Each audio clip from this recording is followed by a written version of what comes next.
егер Құранды өз жайында қыраттармен оқитын болса, дем көп керек. Ал енді соның үшін Құранды кім қарын тойдырып оқитын болса, ол адам жүрек ауру болады, сақыр болады.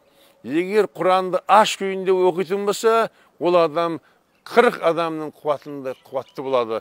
Себебі адам деммен жұмыс істегенде қарын аш болу керек. Біз Әбдімәлік деген қарларды білеміз, қырғыздың қарларын білеміз. Олар ауызашар уақытында бір пиала қатық жейтін еді, басқа ауқат жемейтін еді. Хатым құт келгеннен кейін жейтін еді.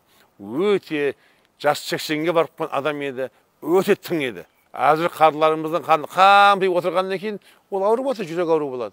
Міне сол үшін жаттығудың ең мықтысы бұл ауаны реттеу.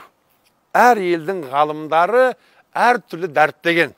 Мысалы, Пол Брек айтады, 20 минут жүргенде адам жүріп кетіп атып, демді терең жұтып шығарып 20 минут ұстаса, сол бір күн аштықтығандай дәрежеде денсаулығына пайда болады. Бірақ бұны күнігісте өте қиын. Алла Субхана ва Тағаланың ең жақсы көретін амалы ол үздіксіз болған амал дейді.